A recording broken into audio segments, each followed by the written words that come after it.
mal. Muy bien, vamos a repasar acá un poquito. Cambio de tema. Ya, vamos a dejar acá las cuestiones vasculares retinianas. ¿Alguna duda hasta acá?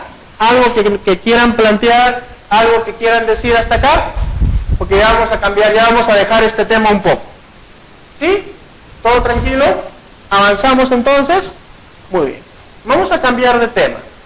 Vamos a hablar un poquito del glaucoma. Y pasamos a la sexta pregunta. Miren, recién estamos en la pregunta 6. No es cierto acerca del glaucoma. Ya tenemos que cambiar nuestro disco duro, olvidarnos un poquito de patología retinal y centrarnos en glaucoma. Se produce afectación de la cabeza del nervio óptico. B. Se produce pérdida del campo visual. Estamos buscando lo falso, lo que no es cierto. C. Glaucoma crónico simple precisa tratamiento. D. El glaucoma normotensional, la presión intraocular, esa es la abreviación de PIO, presión intraocular, es mayor de 121 milímetros de mercurio. E. La hipertensión ocular no precisa tratamiento.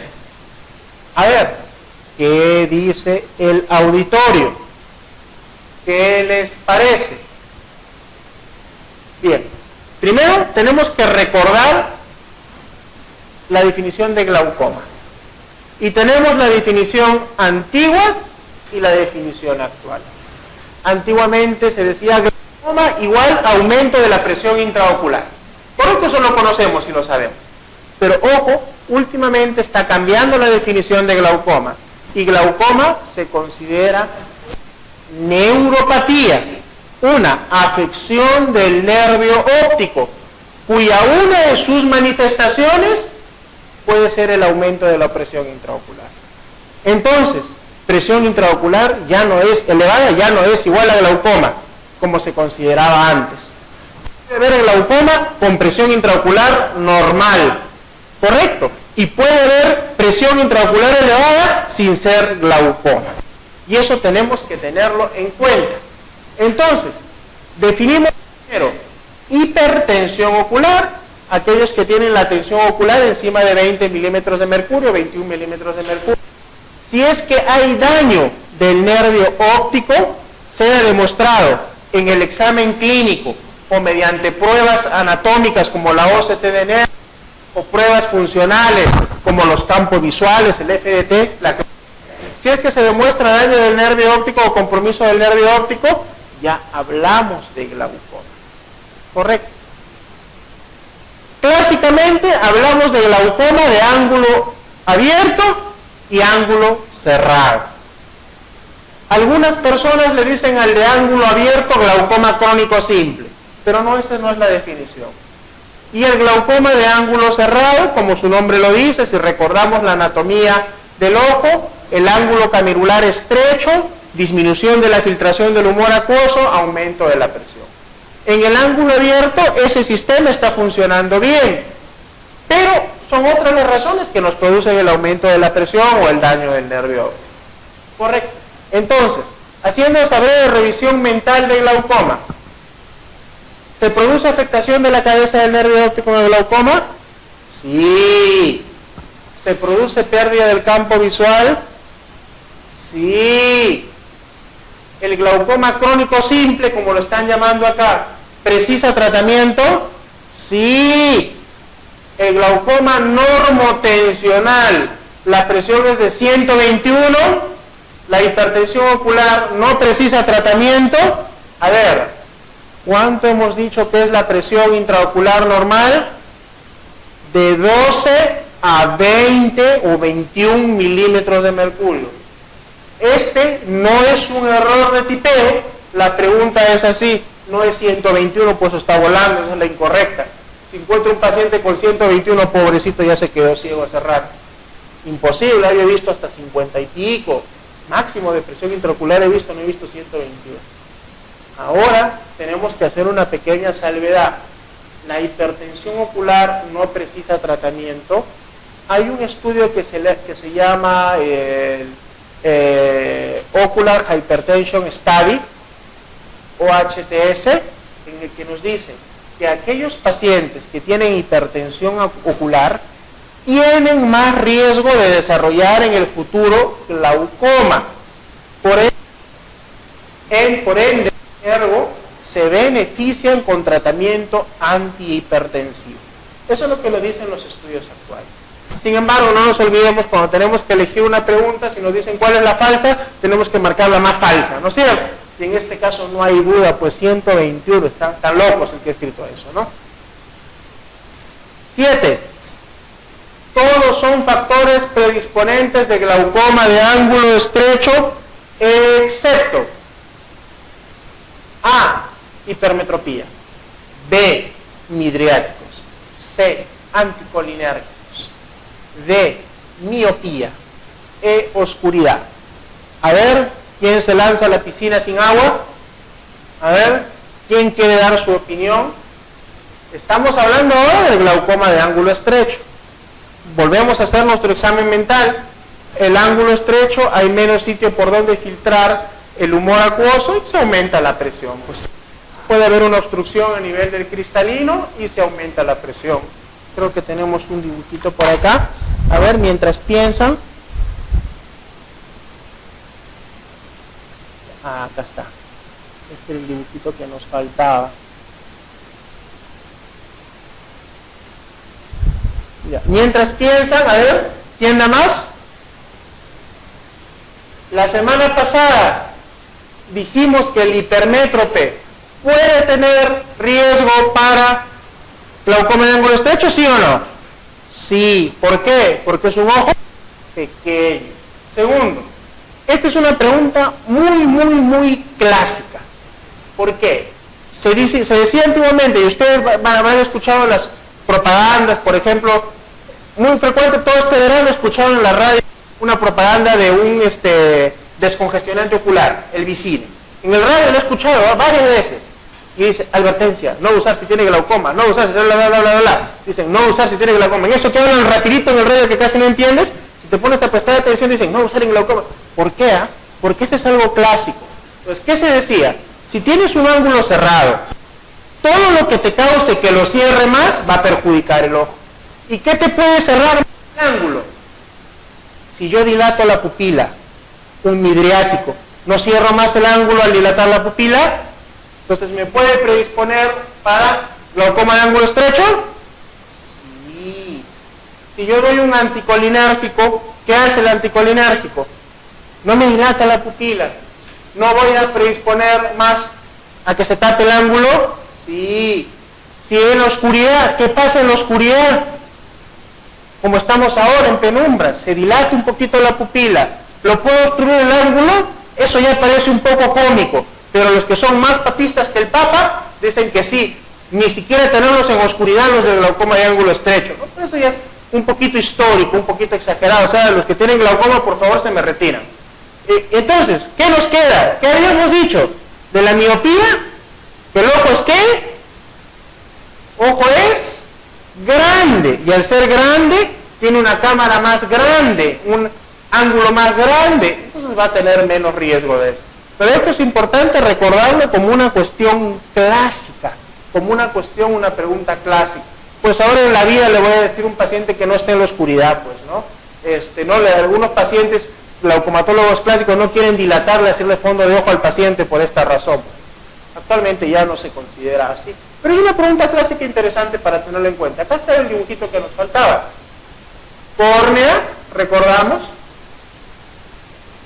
el iris y nuestro ángulo irido corneal o camerular, ¿no? Porque esta es la cámara anterior. Entonces, el humor acuoso se produce acá, los cuerpos ciliares, hace este tránsito y se filtra por esta malla trabecular o red trabecular hacia el canal de Schlemm. Eso es lo clásico, ¿verdad? Lo recordamos. Si este ángulo es más estrecho, esta disminución, esta filtración puede ser menor. ¿Y qué cosa me puede generar que este ángulo sea más estrecho? Uno, un ojo chico, por ejemplo, en el hipermétrope. Dos, una catarata muy madura o entumecida. Si tenemos un cristalino muy grande, nos empuja o se pega al iris. Entonces, ¿por dónde va a transitar si se pega al iris? ¿Verdad? ¿Por dónde va a transitar? Esas son las características clásicas. Entonces, si decíamos, según la pregunta anterior, si dilato la pupila, voy a cerrar más este ángulo, ¿no es cierto? Si dilato la pupila con la oscuridad, también voy a cerrar más este ángulo, ¿no? Pero bueno, esa es cuestión clásica. Aquí tenemos una foto de un paciente con una cámara estrecha, en un iris bombé que se le llama. Miren cómo está casi pegada a la córnea, casi no hay espacio. Ustedes miren, fíjense, esta luz es la córnea. Y miren, casi no hay espacio. Miren cómo está abombado y el cristalino está pegado acá. Esto es un iris bombé. Aprovechando este dibujito, haciendo un paréntesis ya que está acá, ¿en qué consiste la cirugía en general de glaucoma? En el glaucoma de ángulo cerrado, si yo tengo acá que no me está pasando el filtrado de líquido porque se ha obstruido, por ejemplo, con el cristalino o porque es pequeño la red de acá, el ángulo, ¿qué hago? Al hacerle yo un shortcut, un cortocircuito, perdón, con un láser o quirúrgicamente, voy a permitir que este fluido pase de frente por acá y se filtre por acá. Ese es el tratamiento de elección para el glaucoma agudo de ángulo estrecho. ¿Cuál es el tratamiento de elección? Iridotomía y láser. ¿Qué cosas? Recordemos en cirugía, ¿qué cosas cuando yo digo tomos? Es hacer hueco, ¿verdad? Hacer un tomos en el iris, una iridotomía, un hueco en el iris. ¿Con qué? Con un láser. Muy bien. Otro tipo de cirugías, sobre todo para las cirugías de ángulo abierto, se llaman las cirugías filtrantes. ¿Por qué le llaman las cirugías filtrantes? Porque yo le ayudo a que se filtre este fluido.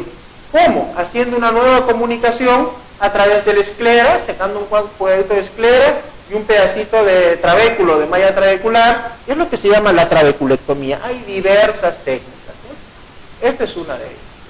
Esto es lo que les decía.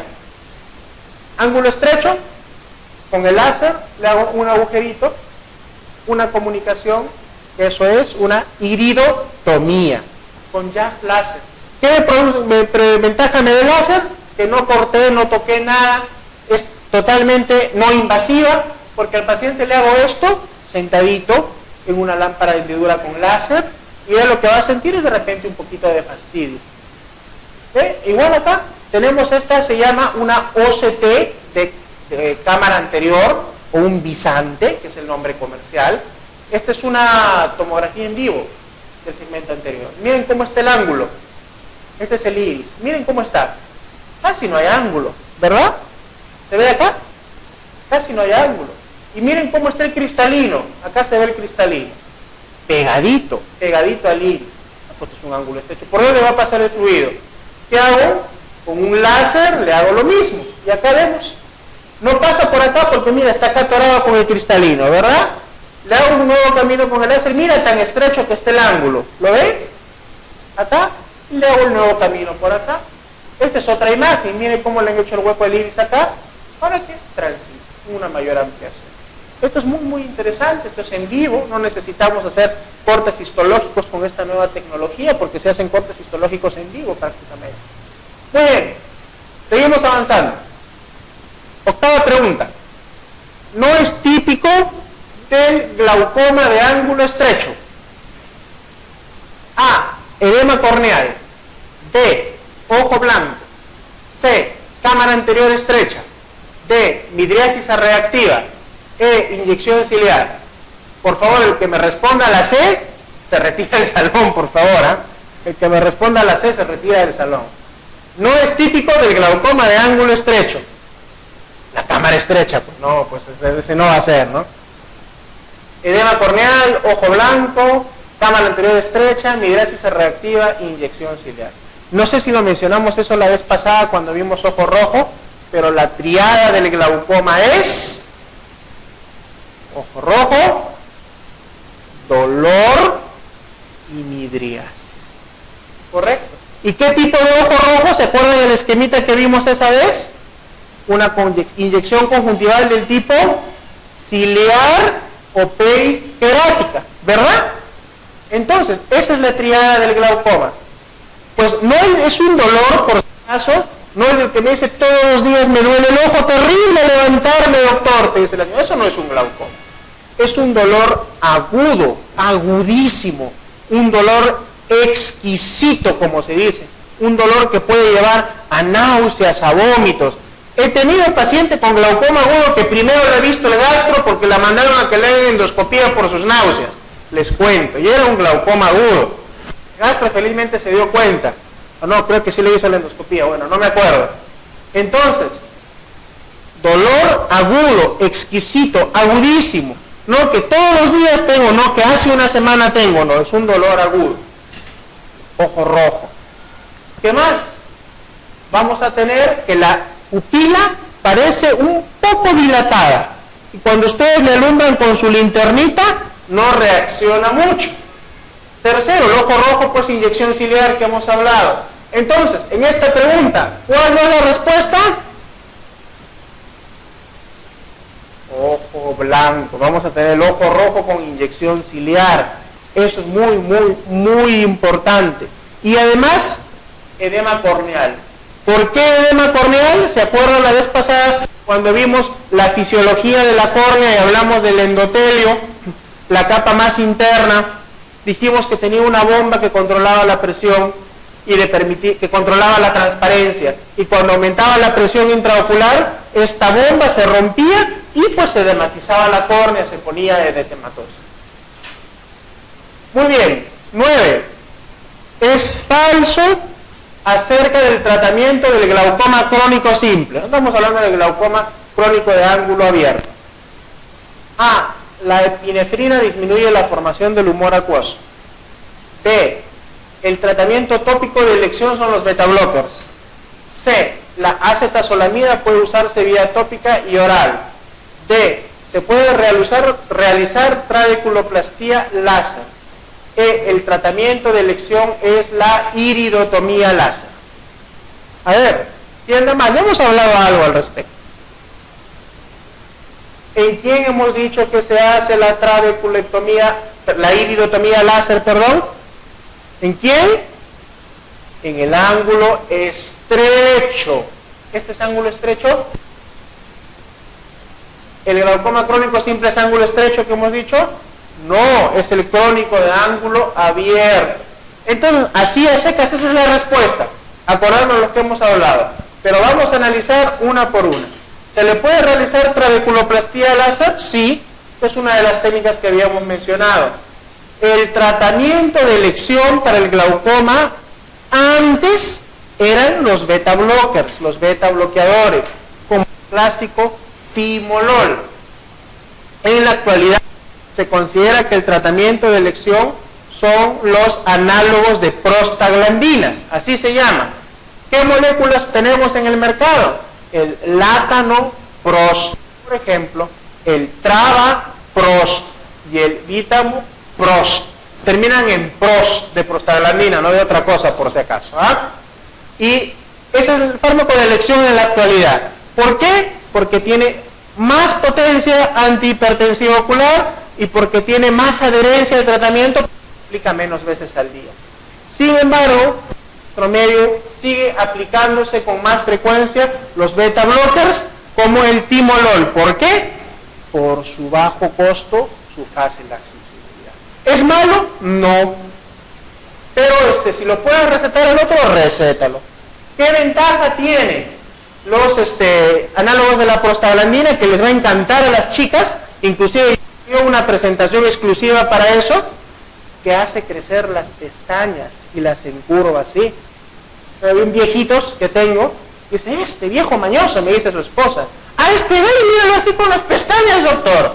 ¿Qué es? Que hace más de 10 años usa su latanoprost, pues y está con las pestañas así, todas rizaditas, todas, y la viejita amarga que su esposo se ha vuelto mañoso a la vejez viruela, ¿no? Y les cuento, ha salido un producto para poner tópico, para las chicas que quieren tener pestañas así, que es un análogo de prostaglandina. No sé si tendrá esto, si después les baja la presión y se les cae la retina, no sé. Están vendiendo en el mercado, para las vanidosas, les cuento. Acetazolamida, ¿se puede usar vía tópica y oral? A ver, ¿qué dicen? ¿Qué es la acetazolamida? A ver, expertos en farmacología. Muy bien, doctora, inhibidor de la anhidrasa carbónica. ¿Cómo se acuerdan? Caramba, así da gusto. ¿Qué cosa hace? ¿Qué cosa es? Un herético, ¿no es cierto?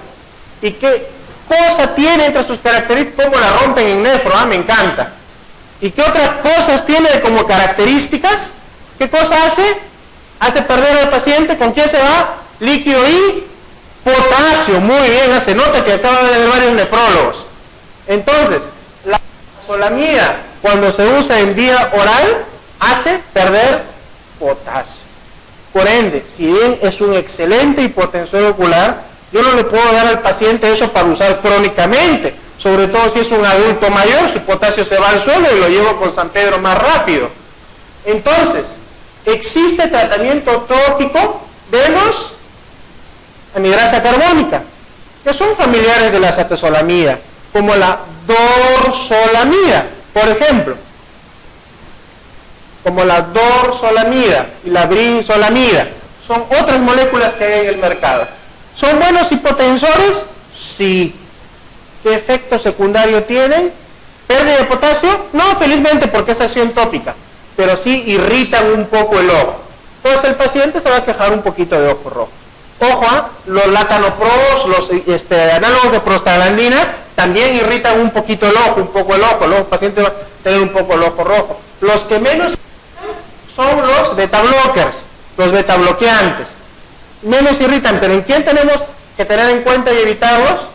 Como todo beta bloqueador, en los asmáticos. Muy bien, doctora, ahí va una neumóloga en camino, ¿no? En los asmáticos, por ejemplo. Muy bien, creo que ya revisamos esto. La epinefrina sí disminuye la formación del humor acuoso, pero imagínate estar echándole epinefrina al paciente tópico, pues no es viable. Muy bien. Ya hablamos del glaucoma de ángulo cerrado, del glaucoma de ángulo abierto. Vamos a hablar de los glaucomas secundarios. Y acá nos dice, el uso de Krakenberg se ve en el glaucoma pigmentario. Los corticoides pueden producir glaucoma secundario. El tratamiento del glaucoma inflamatorio son los mióticos. La línea de Sampaolesi se observa en el síndrome severo exfoliativo. La luxación del cristalino puede producir glaucoma secundario. A ver, ¿qué piensan? A veces yo no me sé todas las opciones de una pregunta cuando doy un examen. Y tengo que ponerme a buscar las que conozco y hacer un poquito de descarte. Por ejemplo, después de haber estudiado toda oftalmología, ginecología, pediatría, ¿qué me voy a acordar que será el uso de Krakenberg, por ejemplo, ¿no? ¿Qué será Sampaolesi? ¿Quién será este Sampao? ¿No es cierto?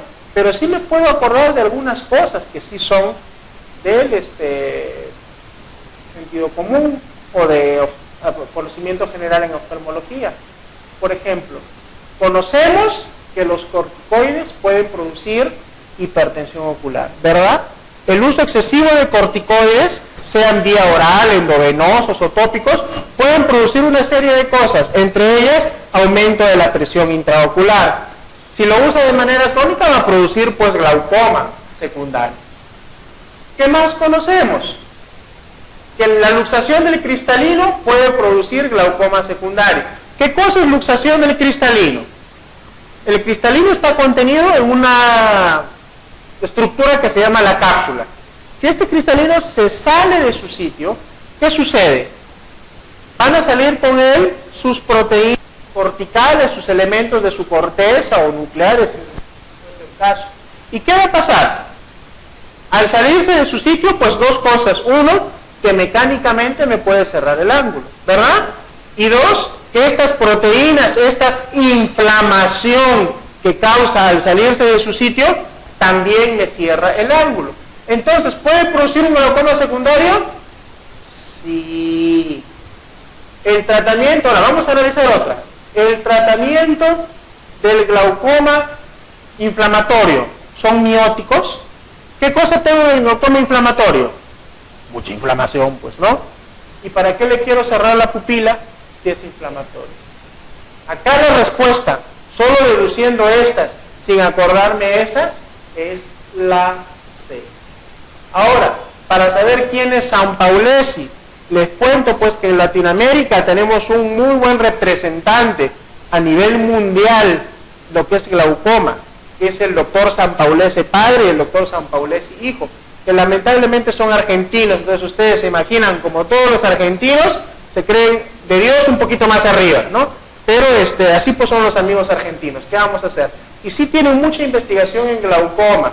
Ya han descubierto estructuras en la gonioscopía. Esta línea de San Paulesi sí se puede ver en este síndrome pseudoexfoliativo que se llama, sí puede estar. Ahora, ¿qué cosa es el uso de Krakenberg en glaucoma pigmentario? Bueno, vamos a tratar de usar un poco nuestra imaginación y vemos en la córnea una pigmentación. Acá la vemos, ¿verdad? Donde está el mouse. En este otro vemos una pequeña pigmentación. Eso es lo que le llaman el uso de Krakenberg. ¿Qué cosa es? Pigmento. ¿Qué cosa es? Un recuerdo de que algo hubo en este ojo, de algo pasó, como dice, donde fuego hubo, cenizas quedan. Donde fuego hubo, uso de Krakenberg queda. Donde hubo inflamación por una uveitis, por un glaucoma uveítico, por lo que fuere, puede quedar este pigmento como recuerdo. ¿Es patognomónico? No, simplemente es un recuerdo.